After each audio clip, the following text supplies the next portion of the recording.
Sir, sir কি হয়েছে আপনার? স্যার কি হয়েছে আপনার?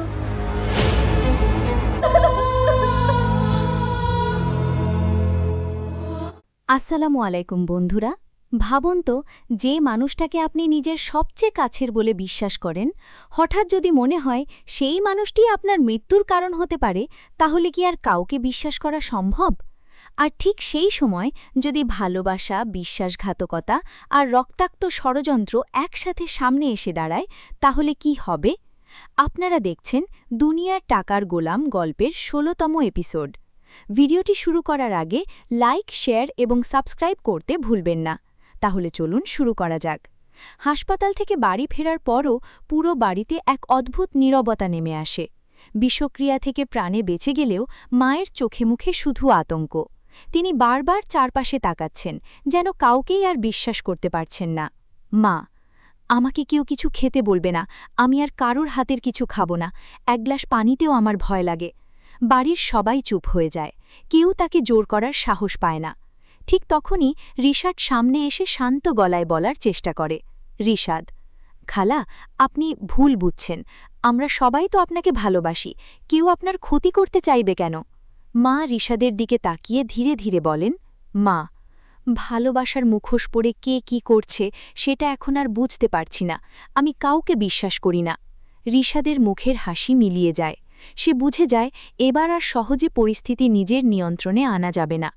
অন্যদিকে সম্পূর্ণ ভিন্ন এক পরিবেশে ঋতু আর গোলাম একসাথে সময় কাটাচ্ছে। চারপাশে শান্ত পরিবেশ, কিন্তু গোলামের মনে আজ অন্যরকম উত্তেজনা।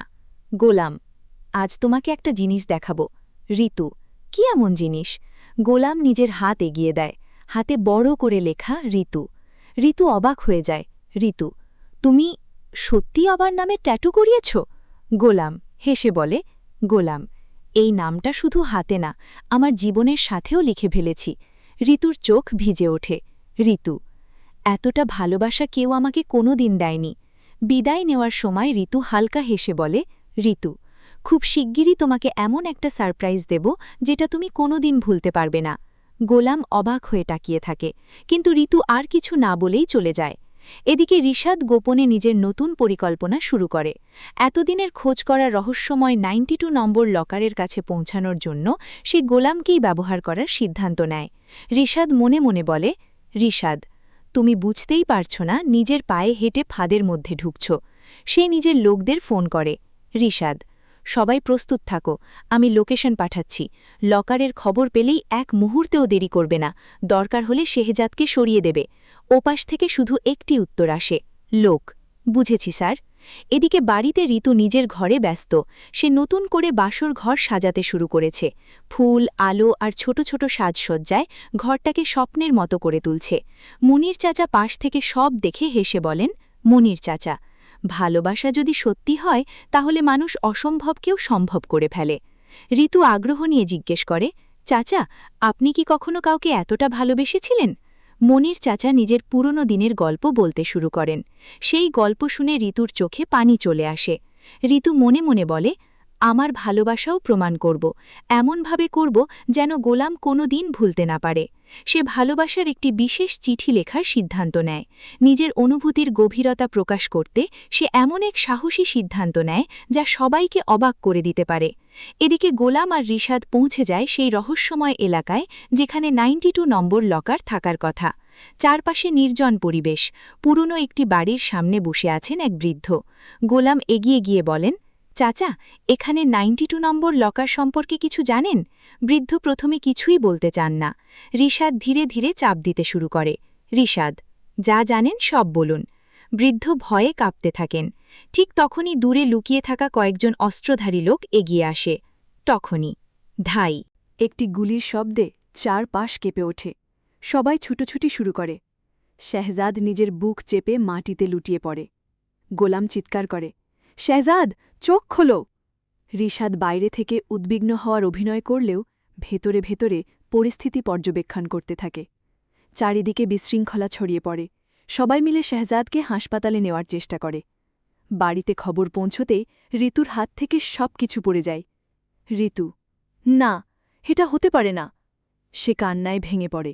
কিন্তু কয়েক মিনিটের মধ্যেই আরও ভয়ঙ্কর খবর আসে। একজন দৌড়ে এসে বলে, গোলামও গুলিবিদ্ধ হয়েছে।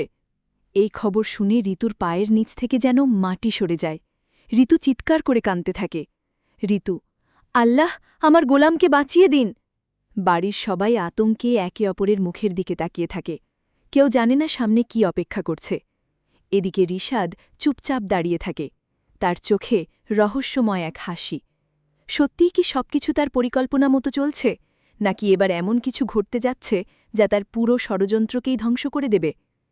অন্যদিকে হাসপাতালের অপারেশন থিয়েটারের বাইরে শুধু অপেক্ষা আর কান্না। শেহজাদ ও গোলাম দুজনের জীবনই এখন মৃত্যুর সঙ্গে লড়াই করছে। আর সেই রহস্যময় 92 নম্বর লকার, তার ভেতরে আসলে কি এমন গোপন রহস্য লুকিয়ে আছে যার জন্য এত রক্ত ঝরছে? শেহজাদ কি বেঁচে ফিরবে? গোলামের উপর হামলার আসল মাস্টারমাইন্ড কে? রিশাদের মুখোশ কি অবশেষে সবার সামনে খুলে যাবে, নাকি আরও বড় কোনো চমক অপেক্ষা করছে? এইভাবেই শেষ হল আজকের এপিসোড। ভিডিওটি ভালো লাগলে অবশ্যই লাইক করবেন, বন্ধুদের সঙ্গে শেয়ার করবেন এবং এমনই নতুন নতুন পর্ব সবার আগে দেখতে আমাদের চ্যানেলটি সাবস্ক্রাইব করে পাশে থাকা বেল আইকনটি অন করে রাখবেন। আল্লাহ হাফেজ। রিশাদ বাইরে থেকে উদ্বিগ্ন হওয়ার অভিনয় করলেও ভেতরে ভেতরে পরিস্থিতি পর্যবেক্ষণ করতে থাকে।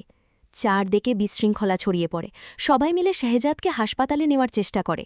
বাড়িতে খবর পৌঁছাতেই ঋতুর হাত থেকে সব কিছু পড়ে যায়। ঋতু, না, এটা হতে পারে না। সে কান্নায় ভেঙে পড়ে, কিন্তু কয়েক মিনিটের মধ্যেই আরও ভয়ঙ্কর খবর আসে। একজন দৌড়ে এসে বলে, লোক, গোলামও গুলিবিদ্ধ হয়েছে। এই খবর শুনে ঋতু পায়ের নিচ থেকে যেন মাটি সরে যায়। ঋতু চিৎকার করে কাঁদতে থাকে। ঋতু, আল্লাহ, আমার গোলামকে বাঁচিয়ে দিন। বাড়ির সবাই আতঙ্কে একে অপরের মুখের দিকে তাকিয়ে থাকে। কেউ জানে না সামনে কি অপেক্ষা করছে। এদিকে রিশাদ চুপচাপ দাঁড়িয়ে থাকে, তার চোখে রহস্যময় এক হাসি। সত্যিই কি সবকিছু তার পরিকল্পনা মতো চলছে, নাকি এবার এমন কিছু ঘটতে যাচ্ছে যা তার পুরো ষড়যন্ত্রকেই ধ্বংস করে দেবে? অন্যদিকে হাসপাতালের অপারেশন থিয়েটারের বাইরে শুধু অপেক্ষা আর কান্না। শেহজাদ ও গোলাম দুজনের জীবনই এখন মৃত্যুর সঙ্গে লড়াই করছে। আর সেই রহস্যময় 92 নম্বর লকার, তার ভেতরে আসলে কি এমন গোপন রহস্য লুকিয়ে আছে যার জন্য এত রক্ত ঝরছে? শেহজাদ কি বেঁচে ফিরবে? গোলামের উপর হামলার আসল মাস্টারমাইন্ড কে? রিশাদের মুখোশ কি অবশেষে সবার সামনে খুলে যাবে, নাকি আরও বড় কোনো চমক অপেক্ষা করছে? এইভাবেই শেষ হলো আজকের এপিসোড। ভিডিওটি ভালো লাগলে অবশ্যই লাইক করবেন, বন্ধুদের সঙ্গে শেয়ার করবেন এবং এমনই নতুন নতুন পর্ব সবার আগে দেখতে আমাদের চ্যানেলটি সাবস্ক্রাইব করে পাশে থাকা বেল আইকনটি অন করে রাখবেন। আল্লাহ হাফেজ।